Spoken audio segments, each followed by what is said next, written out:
এই খাবারগুলো যদি আমরা বাসায় বানিয়ে নিই তাহলে কিন্তু আর বাইরে থেকে অস্বাস্থ্যকর পরিবেশের খাবারগুলো কিনে খেতে হবে না। হ্যালো সবাইকে, নমস্কার। তাপসীস কুকিং ব্লগের নতুন ভিডিওতে সবাইকে স্বাগত জানিয়ে আজকে একটা নতুন ভিডিও নিয়ে হাজির হয়েছি। আশা করি তোমাদের ভালোই লাগবে। আজকে আলুর চিপস ঘরেই তৈরি করে দেখাবো কিভাবে তোমরা ঘরেই আলুর চিপস তৈরি করে নিতে পারবে। তার জন্য এখানে আমি মিডিয়াম সাইজ দেখে আলু নিয়ে নিয়েছি। আলুগুলো কিন্তু খুব বেশি বড়ও না আবার একেবারে ছোটও না, এই মিডিয়াম সাইজের আলুগুলো দিয়েই কিন্তু এই চিপসগুলো অনেক ভালো হয় আর কি। আলুগুলো প্রথমে খোসা উঠিয়ে নিচ্ছি, তারপরে যে এখন কাটতে হবে। তোমাদের কাছে যদি কাটার মেশিন থাকে তাহলে মেশিনটা দিয়েই কেটে নিবে, তাহলে বেশি ভালো হবে।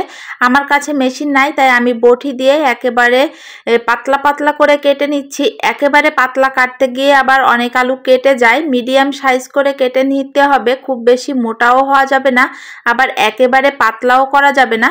আমার কিন্তু সব আলুগুলো কাটা এখানে হয়ে গেছে, দেখতেই পাচ্ছ কতটা সুন্দর হয়েছে।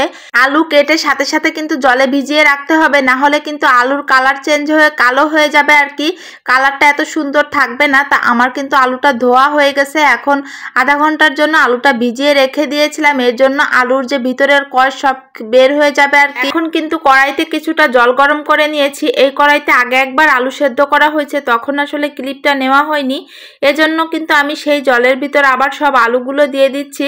আলুটা একটুখানি সিদ্ধ করে নিতে হবে, সবসময় খেয়াল রাখতে হবে যে আলুটা বেশি সিদ্ধ যেন হয়ে না যায়। আলুটা শক্তই থাকবে, তার উপরে একটা মাত্র ব্লক উঠবে। আর এই টাইমে কিন্তু কিছুটা লবণ আর কিছুটা হলুদ দিয়ে দিতে হবে। তেমন একটা লবণের পরিমাণ কিন্তু বেশি দেওয়া যাবে না, তাহলে কিন্তু আলু চিপসটা অনেক লবণ হয়ে যাবে। মোটামুটি কিছুটা পরিমাণ লবণ দিয়ে দিতে হবে। আর এখানে আমি চেক করে নিচ্ছিলাম আমার আলুটা হয়েছে কিনা। যেহেতু অনেকগুলো আলু একসঙ্গে দিয়েছি সেহেতু কিন্তু কোনো রকম একটা ব্লক আসলেই হয়ে যাবে। এখন কিন্তু সব আলুগুলো আমি একটা ছাঁকনির সাহায্যে উঠিয়ে নিচ্ছি যাতে একটুও জল থেকে না যায়। সব আলুগুলো আমার এখন ওঠানো হয়ে গেছে, আবার কিছুটা আলু আমি দিয়ে দিচ্ছি। এই কাজগুলো করা কিন্তু অনেক ঝামেলা আমার কাছে মনে হয়, এই জন্য আমি একদিনেই ঝামেলাগুলো করি। মানে একদিনে একটু বেশি করে যদি করে রাখি তাহলে কিন্তু অনেক দিন ধরে এগুলো খাওয়া যায়। আর আজকে অল্প, তারপরে আর একদিন অল্প, এভাবে দিলে আমার কাছে খুবই বিরক্ত লাগে।